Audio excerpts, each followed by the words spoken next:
up, everybody? It is Alex from Heavy New York calling from the quarantine zone again, and this time we are here with Amos of the Almighty Tesseract. Great to be able to talk with Yeah, you today. man. What's up? How you doing? Doing all right, doing all right. It's so great to be able to talk with you today because we have Nocturne coming out, this amazing live performance that really has a great emphasis on visuals and stuff. I really feel like that this has shown sides of Tesseract that we've never seen before. This Nocturne performance, like, what was sort of like the idea going into it? Was this something that Tesseract has always wanted to do, or was this just a spur of the moment idea in the wake of the pandemic? Yeah, so earlier on, when everything was closed down here in Europe, the band was split between, so I've been in France for 20 months now. Our drummer lives in Austin, Texas. He's been there for, yeah, like 24, maybe 36 months. And the rest of the band were in the UK. And we put together one of those lockdown sessions where everybody recorded individually and then put it together as a YouTube video. And it was cool, it was nice, but we'd always had this idea to do something bigger. And obviously, you can't really do that in separate locations. But the success of the lockdown video made us realize that we've really got to pull our finger out and do a performance that could be worthy, from our point of view, of a pay per view event. So, without the restrictions of touring, which, if you turn up to a venue and you've got, like, say, I don't know, 6 or 8 hours to put a show up, and then break it back down at the end of the day and get to the next venue, you have to sometimes limit yourself dependent upon budget and things like that. So we decided to throw everything we had at a performance with this album Portals that we've created, which is the live cinematic event, as our label like to call it. And I mean, personally, I've wanted to produce something that looks like a film forever. I always get really frustrated when I see video that bands put out, and to me, I think, oh, this thing could look so much better if they just treated it as using the limitations of what people are going to be viewing this through. So, for example, in many cases, it's a laptop, or in many cases, it's a TV. Um, to me, I was like, okay, well, how can we make this look good? And we needed to see the whole thing through the camera lens and treat it as, in the same way as in the studio, you've got a CD or a MP3, and that's what people are listening through. So you optimize the audio for that. We wanted to do the same with the show. And so that meant breaking down everything for the square box that would, or the rectangle 16 by 9 box that seems to be the output for everything when it comes to video. And and Which, Uh, yeah, carry on. yeah, and like I've always admired Tesseract's visual aspects, whether it's the album artwork that I've always seen, and I've seen Tesseract live. I saw you guys on the Gojira tour from 2016, and then I saw you on your headliner tour back in 2018, and it was always like amazing to see that Tesseract isn't just a band, but it is really an experience. I feel like I'm not just watching a live band play on stage. I almost feel like I am entering almost like an alternate reality and an experience. So this definitely had to have been like a vision that maybe opened up more doors in the future for Tesseract, right? On what we're going to be seeing from you on a visual standpoint.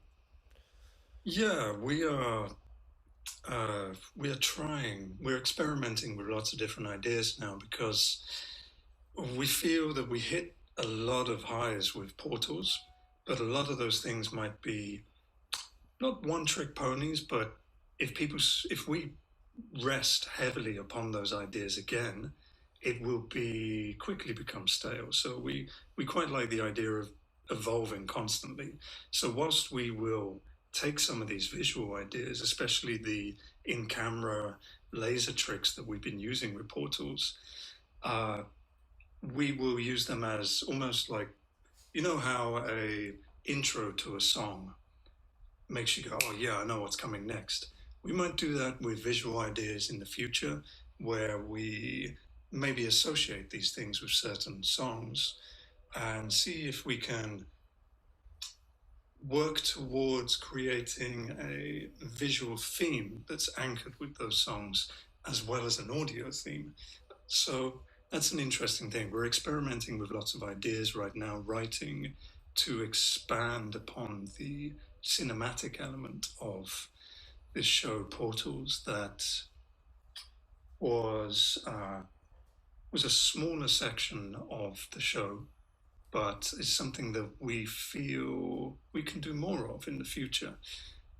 We toured quite a lot with a guy called Devin Townsend that I'm sure everybody knows, and quite a while back he did a show called Retinal Circus, and it wasn't just a gig; it was a show, and this made me really, really hanker to want to do something similar. I felt, whilst I love playing shows or gigs, um, I want to always push us higher and try to see,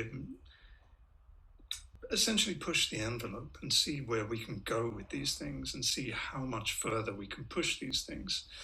And the idea of bringing in like story and narrative could be really cool. So Tesseract's trying to look at how far down the line they can go with that without essentially making a film and not, finding a way to make something that's a musical element or is connected strongly to our music, but isn't just like a promo video. So that's where we are. We're in the sandbox at the moment, kicking shit up all over the place and seeing what's going to work. It's quite interesting. It's a really fascinating time for us personally and creatively, especially as, although I know America is opening up again, Europe and the UK is not at the moment. So we've got a little bit of time before those things really bring bring us back to where we were before the pandemic. And we're feeling we're going to use that time to mess around and experiment, because I think that bleeding edge is where Tesseract has the most fun and where we seem to get the most enthusiasm from our fans from. So we should really push and see how far we can take these things. Do you channel like a similar energy into exploring visual art as you do with your music in a way? Like, is there a similar creative experience involved, or do you almost feel like the mind frame of creativity changes depending on the medium you're working with? I feel that although the visual element can take a lot longer to put together, the initial spark is a lot easier to realize, because you could put down a sketch within seconds and it means so much immediately. You can see the end product from that sketch, whereas it can take Tesseract a long time to get a demo to production stage. It's almost as if we are hidden from the final audio result, whereas I think a lot of our visual output is far more instantaneous. Hmm. And I've always thought, because Tesseract's music is relatively experimental, because when you like compare like your albums together, when you compare an album such as Polaris and Altered State to Sonder, I mean, it almost seems like they play by their own rules, and every song has its own sort of element that makes it stand out. So trying new things, whether it's in your music or with your medium, almost has to be like very easy in a way, right? Because you just, it seems like you're not confined to any borders. I don't know if easy is like the right word, but more flexibility. Yeah, I mean, I suppose that's the thing. It's actually quite hard for us to feel fresh, but it is the first. It's our first vision. We really want to. I don't know why, but we always want. And the funny thing is, it always sounds like Tesseract, but we always want each album to have its own voice. And that could be simply because of Akko in the studio, having various production ideas that take him down a different avenue and mean that there is a naturally different sound to something, which encourages say, maybe a heavier album, or maybe a less heavier, more melodic album, a more produced album, or a more raw album. It really depends upon where we are at that given time. I think it's a freedom to never be anchored into a certain production style, but at the same time, it can mean you're often sometimes you feel a little adrift, and you don't know where you're supposed to be going with this album, and you just have to put faith in your initial course, so to say, when you set out at the beginning of writing these demos. Yeah, and I'm maybe asking this question a little prematurely, but like, because you clearly use this time of isolation and disconnect to your advantage, coming up with these new creative elements. But now that Sonder is hitting the 3-year-old mark, do we have Yeah. ideas for a new Tesseract album in a way? Oh, yeah. We've got 45 minutes of demos and made that are probably album material. And I mean, we may leave it at that because the thing is, we've never really wanted to make an album a certain length because that's what's expected. As many people complained about with our last album, which I don't know, it came in at like 35 minutes or something. But it was simply a case of at that time, those were the songs that worked for us. And if we were to put more in, they would have sucked, in our opinion. So we definitely have about 45 minutes. I'm going to say over the next 3 or 4 months, there's going to be at least 10, 15 minutes. So 45 minutes to an hour. But, if we have to cut it back to 45 minutes, that's what it's going to be. But we're really excited about where we are sonically.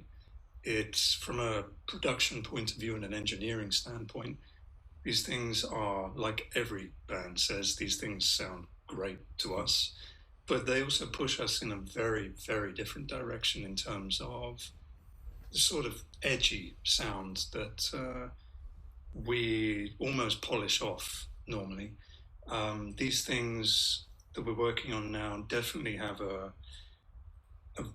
bigger vibe than previous Tesseract sounds. I mean, that could be just from production, but also I think we're giving things a lot of space, whereas normally we'd cram a lot into our production. So it's not that we're rolling back things, but we're just allowing an element to have a platform that it may not have had before. I guess that comes from a little bit of, I'm not going to say maturity because we still laugh at fart jokes, so it's got to be something, but maybe it's just more of a desire to let things shine and let things breathe. You're never too old to laugh at fart jokes ever. No, no. Yeah. So especially in rock and roll. So, Mm.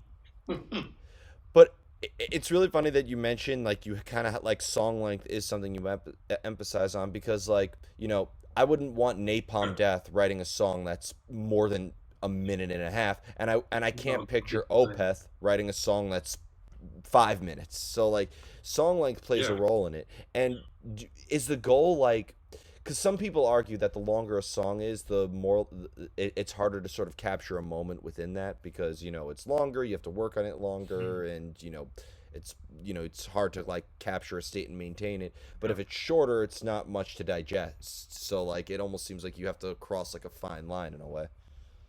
yeah. I think we we set out quite early a benchmark of uh, our first EP came in at like 27 minutes, I'm going to say, and for many people, they felt it was a complete thing. They had to listen to it as one thing. And that was comprised of subdivisions of, the first track was about 8 or 9 minutes. The next two tracks, which kind of sat together, were again about 8 or 9 minutes. And people felt that's Tesseract. Certainly, early fans felt it's got to be an 8 minute song, a 10 minute song. And that never really entered our thought process. It was just a case of we're writing all these things that seem to fit really well together and they work as a overreaching arc. So we're going to make something that is comprised of quite small elements but build into this 10-minute track. we then kind of went off on that tip and decided the songs were something we wanted to develop. And now I think we're quite lucky. We're in a point where people expect both from us. They expect a short, catchy single, but they also expect there's gonna be an 8-minute track in there. And certainly from where we've been working on for the next album, we've got a good mix going on there. There's definitely, I'm going to say, from my memory, a lot of the songs come in between 7 and 10 minutes, and then there's a few 3-4 minute jobs in there that would be classed as, but that's a long pop single. Yeah. Pop single, 2.5 minutes. Yeah. We could do that, and that would be quite fun. But we'd have to do 20 of those to appease the audience, I think, for one album. Definitely. And also, I need to mention this at least once throughout the interview, but this year is the 10-year anniversary of the debut full length album of One. And, like, is there Yeah. anything we could see maybe celebrating that? And, like, what is kind of like your memory from One? Is that what laid down the groundwork from what we would hear in Altered State and Polaris in a way? Or it was One kind of like a trial and error sort of thing, rolling the dice, and you wanted to experiment even further beyond that? One took about 6 years to put together because we weren't a full-time band and we were building up to touring, and it was really interesting because it's a journey of a band throwing everything at the wall and seeing what stuck. There were so many production ideas in that we were trying to prove ourselves as not just as musicians but as producers and engineers, and seeing how far we could push our limits. And then that meant that was almost like a over the top experience of Tesseract. So it's wonderful to think that we've released that in 2011 now. It's amazing.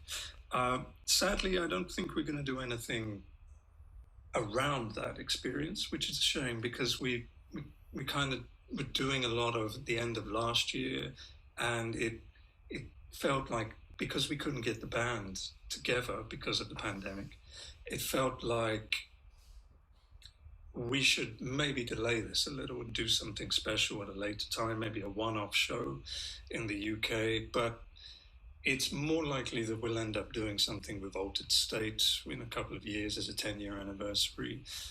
So that's a shame, but it is simply as a result of everybody being so spread out throughout the world and not really being able to do something in front of an audience, which we feel is the key element of One. It was built from performing these songs in front of audiences before we went into the studio with them. So that, I mean, that's, I know a lot of people would be disappointed with that, but it seemed a shame to try and do something that was under par Yeah. for that. Well, what I liked about One is I call it had the debut charm behind it. It had like an Yeah, underground, like rolling the dice sort of feel behind it. And I mean, working on that for 6 years, so you were working on that since 2005, like I mean, or like 2006 or something, like yeah, yeah. and which is pretty interesting to think that you started working on it when I was finishing elementary school and you didn't release it until I was a year out of finishing high school. So but we, and that led me into my final question because I've always thought every time I've seen Tesseract live or had a sit down with the album, it was a moment. It was an experience. And it can't be captured again. And I don't want it to be captured again. But like, do you think that like the longer you work on something, whether it is a visual piece or a sonic piece, that it's harder to kind of capture that in a way, like maintain that emotional spark that initially started the creative process. Yeah, yeah. I mean, there's a thing called demo-itis where you feel you can never quite capture that spirit again. But that's very much a personal thing, and that's something that you have to overcome as a songwriter and as a producer and engineer, because these songs they develop all the time. They're constantly evolving, especially once we take them out on tour. And many people will see, I mean, there's subtle differences, but we'll chop 2 minutes off a song, or we'll add 3/16 notes to a bar for some random reason because it felt right to do that. There was something about the pause that was wrong to us after we'd been playing these songs for 6 months or something. And it's it is an album is very much a snapshot, and it's very strange to live with that snapshot for the rest of your career. And Tesseract never do live with those snapshots. Yes, we did them. We created this album, but whenever we go back to it, it changes immeasurably through progression of live production, which actually has a massive effect upon how we produce ourselves live on tour. But also, the bands that we tour with have a massive effect upon how we approach these songs. If we're out with Gojira, as we were back, 2018, 2015, I can't remember. 2016, I think. That took us down a road that was thinking, well, we quite like the big sound that they have, so let's see how that affects our sound. But then maybe we might go out with, well, let's say Devin again, or somebody like Protest the Hero, where there was more of a focus upon the energy and the performance rather than the song almost. It seemed like it was a party, it was a vibe, rather than singing along to something. And so we would inject that into it, and that would naturally affect the songs, like especially the stuff from One.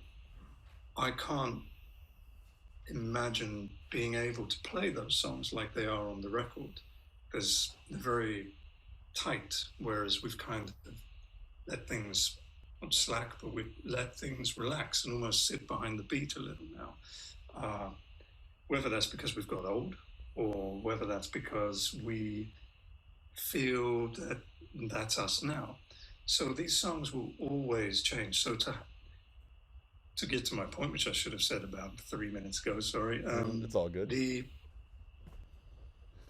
Having 2 years or 3 years to produce a song does mean that you do struggle with keeping it fresh, but these songs will go through 4 or 5 major revisions, where not only the arrangement might change, but the attack and the attitude to the song would change. The performance will have evolved. So we're quite happy with taking that time.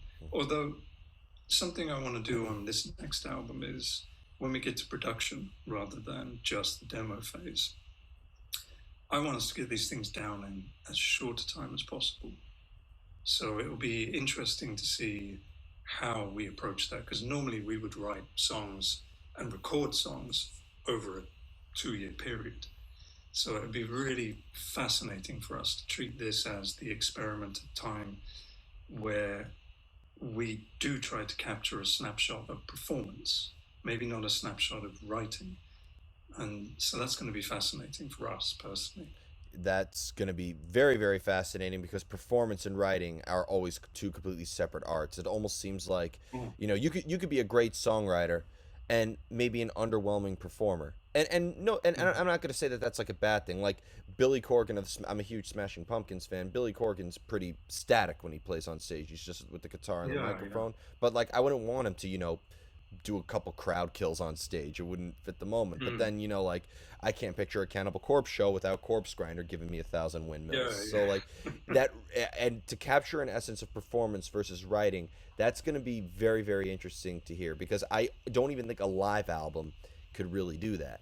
I've always said that I was talking with the guys in Weed Eater, and we agreed that a live album is sometimes like pornography on the radio. It's like it doesn't, like, I get you. so, but I'm excited to see on how you capture an essence of performance. But are you ever worried that the stuff you crop out or the stuff you leave out may be a B-side one day to just be the biggest hit you guys ever had?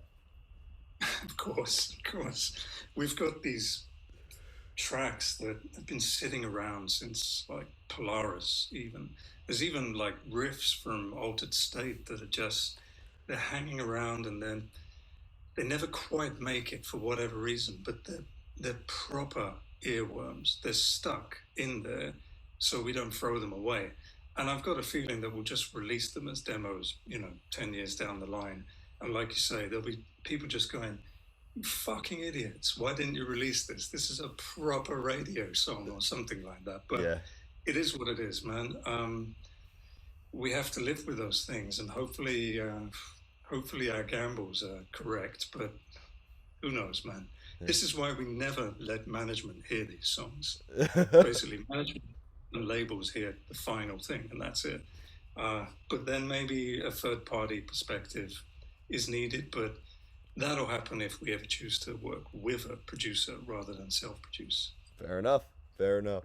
So before we go, I want to thank you so much for your time and for such a great conversation. Is there just anything else? Pleasure, man. Thank you for taking your time. Anytime. Is there just anything else that you would like to promote with the Tesseract in the future? I mean, you mentioned that you're traveling again soon, so like maybe the band's gonna reunite. Are there any shows lined up? Can you just please, when this godforsaken virus is out of our lives, please return to the U.S. ASAP? Yeah, I mean, the US is currently for the next album. So once we have the release date for that, we'll put everything, all our touring around that. We do have shows booked in Europe with Trivium and Heaven Shall Burn and Fit for an Autopsy, which is a pretty heavy bill for us, I'm but excited. I love Heaven Shall it's Burn. kind of why not, man? But the thing is, most of Europe is probably not going to open up by this November time, so they may not happen. We're still waiting to see how that goes because some of these shows are like 10,000 capacity, so it's going to need everyone to be on board for that to work in terms of different countries because we can't do that if one country is open and the next country is closed. It'd be like going between states in the US. It just wouldn't happen. And then, yeah, we're just working on a big secret project, which is big and secret, and that's as far as I'll go. But album five will come, and album five is a banger as far as we're concerned. It's got some excellent, excellent music on it, and I can't wait to, yeah, be on the other side of this and start again. And we look forward to it. But thank you so much, Amos. Everybody, Amos of Tesseract. Be sure to check out Nocturne Portals. This is Alex from Heavy New York, and we will see you next time.